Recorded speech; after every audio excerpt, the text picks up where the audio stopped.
युवा पार्टीच्या वतीनं मी संपूर्ण नवनीत राणाच्या पराभवाची जबाबदारी स्वीकारत आहे। कोणावरही माझा आरोप नाहीये। सगळ्या समाजाच्या सगळ्या घटकांचं मी या ठिकाणी आभार व्यक्त करत आहे। ज्या पद्धतीनं काही लोकांनी आपल्या राजकीय रोट्या शेकल्या आणि ते शेकण्यासाठी कुठून पैसे आले, कशा प्रकारे टोळ्या करण्यात आल्या, वसुली करण्यात आल्या, या सगळ्यांचा हिशोब प्रत्येक मतदारसंघातली जनता त्या लोकप्रतिनिधीला विचारणार आहे की एक चांगला सक्षम उमेदवार देशाच्या पार्लमेंटमध्ये अमरावतीच्या विकासासाठी त्या ठिकाणी पाठवायचा होता।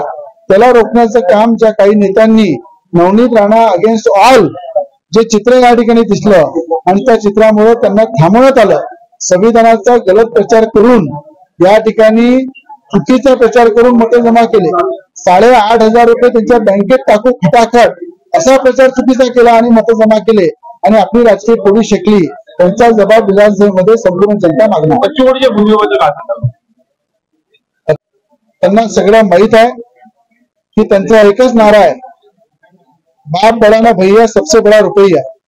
ज्या प्रमाणे खोक्याचं राजकारण बच्चू कडूंनी केलं, ज्या प्रमाणे त्यांनी लोकसभेमध्ये उमेदवार उतरण्यासाठी कुठून पैसे जमा केले, कशा प्रकारे वसुली केली, मातोश्रीहून किती पैसे आले, अजून कोणत्या नेत्याकडनं किती पैसे आले, याचा सगळा हिशोब याच्यापूर्वी जनता मागणार आहे। आणि उमेदवार उभा न करण्यासाठी माझ्यासोबत कशी बार्गेनिंग केली याचा हिशोब सुद्धा मी याच्यापूर्वी जनतेला सांगणार। शिवसेनेच्या उद्धव ठाकरेंच्या संपर्कात आहे का, त्याच्या माध्यमातून तुम्ही कसं म्हणतात? असं आहे की जो माणूस टोळ्या करते, वसुली करते, मांडवेली करते, तो कोणाच्या संपर्कात राहू शकतो, त्याला काही नीतिमत्ता राहत नाही। आणि अचलपूर मतदारसंघातल्या जनतेला सगळं माहीत झालेलं आहे की दाखवाचा चेहरा वेगळा आहे आणि पडद्यामागचा चेहरा वेगळा आहे। उद्धव ठाकरेंच्या संपर्कात आहे त्याच्या पण सांगितलं तुम्हाला, जेव्हा तिथून रसद इथे नवनीत पाळासाठी तर रसद जो माणूस घेते तो संपर्कात काय तो पूर्ण घरात घुसलेला आहे। त्यांना सगळं माहित आहे की त्यांचा एकच नारा आहे, बाप बड़ा भैया सबसे बड़ा रुपया। ज्या प्रमाणे खोक्याचं राजकारण बच्चू कडूंनी केलं, ज्या प्रमाणे त्यांनी लोकसभेमध्ये उमेदवार उतरण्यासाठी कुठून पैसे जमा केले, कशा प्रकारे वसुली केली, मातोश्रीहून किती पैसे आले, अजून कोणत्या नेत्याकडनं किती पैसे आले, याचा सगळा हिशोब याच्यापूर्वी जनता मागणार आहे। आणि उमेदवार उभा न करण्यासाठी माझ्यासोबत कशी बार्गेनिंग केली याचा हिशोब सुद्धा मी याच्यापूर्वी जनतेला सांगणार। बच्चू कडू शिवसेनेच्या उद्धव ठाकरेंच्या संपर्कात आहे का, त्याच्या माध्यमातून तुम्ही कसं म्हणतात? असं आहे की जो माणूस टोळ्या करते, वसुली करते, मांडवेली करते, तो कोणाच्या संपर्कात राहू शकतो, त्याला काही नीतिमत्ता राहत नाही। आणि अचलपूर मतदारसंघातल्या जनतेला सगळं माहीत झालेलं आहे की दाखवाचा चेहरा वेगळा आहे आणि पडद्यामागचा चेहरा वेगळा आहे। उद्धव ठाकरेंच्या संपर्कात आहे त्याच्या पण सांगितलं तुम्हाला, जेव्हा तिथून रसद इथे नवनीत पाळासाठी तर रसद जो माणूस घेते तो संपर्कात काय तो पूर्ण घरात घुसलेला आहे। आणि युवा पार्टीच्या वतीनं मी संपूर्ण नवनीत राणाच्या पराभवाची जबाबदारी स्वीकारत आहे। कोणावरही माझा आरोप नाहीये।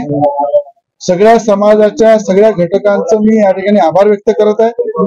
ज्या पद्धतीनं काही लोकांनी आपल्या राजकीय रोट्या शेकल्या आणि ते शेकण्यासाठी कुठून पैसे आले, कशा प्रकारे टोळ्या करण्यात आल्या, वसुली करण्यात आल्या, या सगळ्यांचा हिशोब प्रत्येक मतदारसंघातली जनता त्या लोकप्रतिनिधीला विचारणार आहे की एक चांगला सक्षम उमेदवार देशाच्या पार्लमेंटमध्ये अमरावतीच्या विकासासाठी त्या ठिकाणी पाठवायचा होता। त्याला रोखण्याचं काम ज्या काही नेत्यांनी नवनीत राणा अगेन्स्ट ऑल जे चित्र या ठिकाणी दिसलं आणि त्या चित्रामुळे त्यांना थांबवण्यात आलं। संविधानाचा गलत प्रचार करून या ठिकाणी चुकीचा प्रचार करून मते जमा केले। 8,500 रुपये त्यांच्या बँकेत टाकू खटाखट असा प्रचार चुकीचा केला आणि मते जमा केले आणि आपली राजकीय पोळी शेकली। त्यांचा जबाब विधानसभेमध्ये संपूर्ण जनता मागणार। ज्येष्ठ नागरिक, महिला, युवक युवती, इलेक्ट्रॉनिक्स व प्रिंट मीडियाचे सर्व प्रतिनिधी, संपादक तसेच मतदान करणारे मायबाप, मतदार बंधू भगिनी, सर्व समाज घटक, सामाजिक संस्था तसेच संघटना यादीचे यावेळी माननीय आमदार रोग राणा आणि माजी खासदार माननीय नवनीत राणा यांच्या वतीने आम्ही आभार मानतो। आणि या ठिकाणी